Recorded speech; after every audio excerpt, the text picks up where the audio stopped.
Hello students, welcome to my YouTube channel online learning. जैसे कि आप सब लोग जानते हैं कि क्लास 10th का जो आपका असाइनमेंट है वो आ चुका है 2 दिन पहले। और इंग्लिश और हिंदी मीडियम के स्टूडेंट्स के लिए आज मैं यहाँ पे हिंदी का वीडियो लेके आई हूँ। तो जो आप लोग जानते हैं कि हिंदी में आप लोगों का 5 क्वेश्चन दिया हुआ है असाइनमेंट में, और सारे क्वेश्चन 4-4 मार्क्स के हैं। और ये जो क्वेश्चन है वो किस पे बेस्ड है ये भी आप सब लोग जानते होंगे। जो सीजी बोर्ड के द्वारा आप लोगों का सिलेबस रिड्यूस किया गया था, तो जो सितंबर मंथ में जो आप लोगों को पढ़ाया होगा आपके टीचर्स ने, उसी चैप्टर या यूनिट के ही अंदर से क्वेश्चन दिए हुए हैं। क्वेश्चन बहुत ही इजी है, और अगर आप इसी पैटर्न में जो मैं बता रही हूँ उस पैटर्न में लिखते हैं तो आपके जो टीचर्स हैं वो आपको 20 में से 19 मार्क्स तो ज़रूर देंगे। बस ध्यान रखिए कि हिंदी में हमको ध्यान रखने वाली सबसे बड़ी चीज़ होती है वो क्या होती है, स्पेलिंग का, क्योंकि इसमें आप लोग की स्पेलिंग भी कट सकती है। अगर आप बोर्ड एग्ज़ाम में भी हिंदी का पेपर लिख रहे हैं, अगर स्पेलिंग मिस्टेक है तो आप लोग के मार्क्स तो कटेंगे। तो इसमें भी यही ध्यान रखेंगे कि हिंदी में अगर हम लिख रहे हैं तो स्पेलिंग का ध्यान बिल्कुल रखेंगे, क्योंकि स्पेलिंग अगर हम सही नहीं लिखते हैं तो ऐसा हो सकता है कि हमारे मार्क्स कट जाएं। तो चलिए अब देखते हैं क्वेश्चंस क्या क्या हैं यहाँ पर। तो आप सब जानते हैं ये तो 20 मार्क्स का है। ये देखिए यहाँ पर क्वेश्चन भी लिखा हुआ है, सोन और नर्मदा का है। और फिर आपका एक वो दिया हुआ है पैसेज पोयम का, उसको एक्सप्लेन करना है। अमरकंटक पे ऊपर पे भी क्वेश्चन है। तो ये देखिए, ये रहा यहाँ पर पहला क्वेश्चन जो आपको दिख रहा है। ये देखिए, ये रहा पहला क्वेश्चन, और इसी का ये देखिए यहाँ पे उत्तर है। ये देखिए पूरा लिखा हुआ है यहाँ पर, आप इसको देख के समझ सकते हैं। और इसी तरीके से अपने कॉपी में भी लिख सकते हैं। कॉपी में लिखेंगे तो आप लोगों को यहाँ पे ये ध्यान रखना है, स्पेलिंग का ज़्यादा ध्यान रखना है, क्योंकि स्पेलिंग अगर गलती होती है तो आप लोगों का मार्क्स कट जाएगा।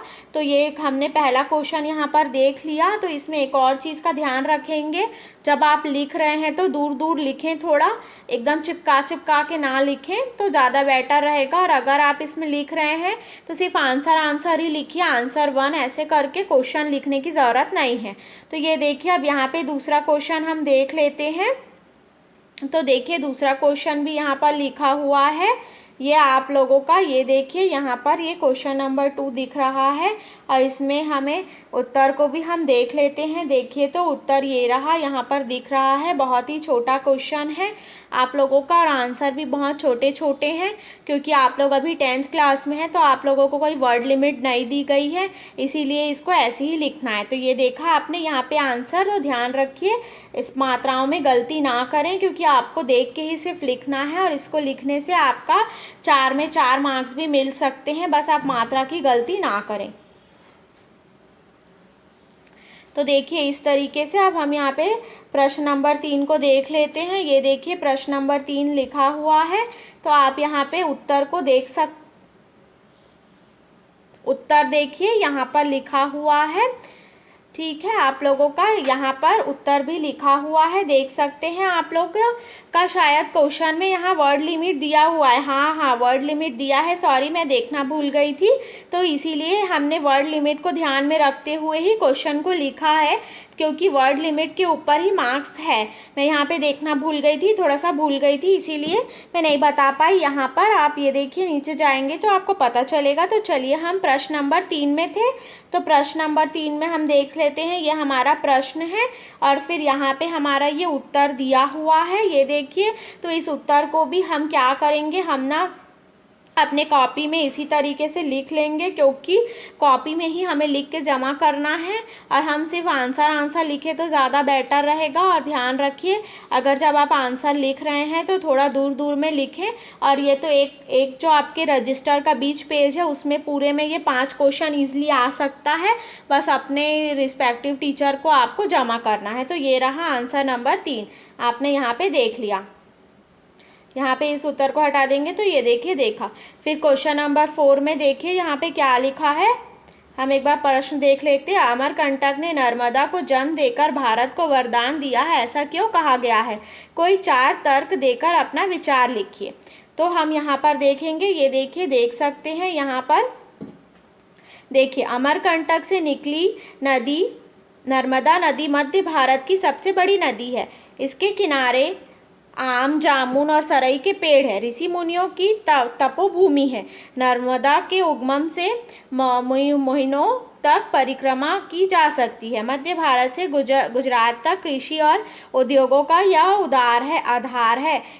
इसके किनारे बॉक्साइट के भंडार है। नर्मदा ने जबलपुर से संगमरमर का विश्व प्रसिद्ध कैनियन बनाया। इनके अनेक जीवों को जल आपत्ति देकर बचाया, इसलिए नर्मदा भारत का वरदान है। तो इसी तरीके से आप इसे देखकर यहाँ से लिख सकते हैं। मैं इसको क्या पढ़ूंगी, क्योंकि आप लोग तो इसे समझ ही गए होंगे अपने टीचर के अकॉर्डिंग, इसीलिए मैं यहाँ पे डायरेक्ट आपको क्वेश्चन बता रही हूँ। ये देखिए क्वेश्चन, यहाँ पर आपको पत्र लिखना है। तो ये देखिए उसका उत्तर यहाँ लिखा है, प्रिय सखी प्रीति स्नेह। ये देखिए यहाँ पर लिखा हुआ है, ये देखिए आप देख सकते हैं यहाँ पर। इसको भी अगर आप चाहते हो तो मैं थोड़ा पढ़ देती हूँ। आशा है तुम सुकुशल होगी। मैं यहाँ भी अपने परिवारजनों के साथ सुकुशल हूँ। यहाँ पे हूँ आएगा। 2 दिन पूर्व अमरकंटक की यात्रा कर वापस लौटी हूँ। शुरुआत में हम पेंड्रा रोड पहुँचे। वहाँ से अमरकंटक का रास्ता सदन वन पानस से होकर जाता है। यह रोड के किनारे सरई के सदन पेड़ दिखाई पड़ रहे थे और हमें रास्ते में केवल मैकाल पर्वत भी दिखाई पड़ा। अमरकंटक पहुँचने पर हम नर्मदा के उद्गम स्थल पर पहुँच गए। उसके आसपास बहुत से मंदिर स्थित है। चारों ओर मंदिरों से घिरा स्थल संपूर्ण शरीर में नई स्फूर्ति का संचार करती है। साथ ही हम सोम नदी और नर्मदा नदी की प्रेम कथा का पता चला। सोम नदी का उद्गम स्थल यही है। यहीं के प्रकृति दृश्य बहुत ही सुंदर है, जो मन को मोह लेता है। तुम्हारी छुट्टियां कैसी बीती, इसका उल्लेख अपने पत्र में अवश्य करिएगा। चाचा चाची को मेरा प्रणाम। तुम्हारी प्रिय सखी आकांक्षा। तो ये देखा हमने। अब यहाँ पे पूरे 5 क्वेश्चन देख लिए और जिसका वर्ड लिमिट जिस तरीके से बोला गया था उसी तरीके से हमने बड़ा लिखा है। और फर्स्ट वाला क्वेश्चन में देखिए वर्ड लिमिट 50 और उसमें था, तो हमने उसी हिसाब से इसको लिखा है। तो आई होप इस वीडियो में मैंने जो भी कुछ आप लोगों को बताया और समझाया होगा वो समझ में आया होगा। अब आप लोग क्या करेंगे, अपने कॉपी का बीच पेज लेंगे और इस हिंदी वाले असाइनमेंट में बस अपना नाम लिखेंगे, स्कूल का नाम लिखेंगे और अपना इसको पूरे क्वेश्चन को बीच पेज में लिखेंगे। एक बीच पेज में तो आ ही जाएगा और अपने टीचर को भेज देंगे। इससे आप लोगों को 5 में 5 मार्क्स भी मतलब 4 में 4 मार्क्स मिल सकते हैं। हर क्वेश्चन में तो 20 आउट ऑफ 20 मिल सकता है आप लोग को। तो 18-19 मार्क्स तो मिल ही जाएंगे अगर आप लोग कोई स्पेलिंग मिस्टेक नहीं करेंगे। तो आप लोग इसमें 2 पेन का भी यूज़ कर सकते हैं। फॉर एग्जांपल आपने आंसर 1 करके लिखा है तो आप उसको हिंदी में लिख लीजिए, मतलब ब्लैक पेन में लिख लीजिए, या उत्तर 1 करके उसको हिंदी में लिख लीजिए और फिर उसके बाद बाकी सब ब्लैक पेन से लिख लीजिए। उत्तर लिखा उसको और फिर उसके बाद जो उत्तर के अंदर का लिखेंगे आंसर्स में जो लिखना है आप लोग को, उसमें वो मैटर को आप लोग ब्लू पेन से लिख सकते हैं। तो आई होप ये वीडियो आप लोग को समझ में आया होगा। तो मेरे इस वीडियो को ज़रूर लाइक करें और अगर आप मेरे चैनल में नए हैं तो मेरे चैनल को ज़रूर सब्सक्राइब करें। और एक बात ध्यान रखिए कि ये इस महीने का पहला है और अब अगले महीने भी हो सकता है ऐसे ही आप लोगों के पास अगले 6 महीने तक आएगा आप लोग का असाइनमेंट वाला ये। तो मैं हर महीने आप लोग का इंग्लिश और हिंदी का वीडियो लेके आऊँगी आप लोगों के लिए। तो एक बात ध्यान रखिएगा कि आप लोग मेरे YouTube चैनल को ज़रूर सब्सक्राइब कर लें ताकि आप लोगों को नोटिफिकेशन मिल जाए और बेल आइकॉन को भी ज़रूर दबा दें ताकि आप लोग को नोटिफिकेशन मिल सके मेरे वीडियो का। और ध्यान रखिए ये जो ब्लॉग है जिसमें मैंने इसको लिखा है हिंदी को, मैं इसको भी आप कमेंट बॉक्स में दे दूँगी ताकि आप लोग इससे भी लिख लेंगे। बट पहले आप लोग वीडियो से लिख के समझ लीजिए, उसके बाद ही आप लोग ब्लॉग को खोल के लिखें। तो मेरे इस वीडियो को ज़रूर लाइक करें। Thank you so much.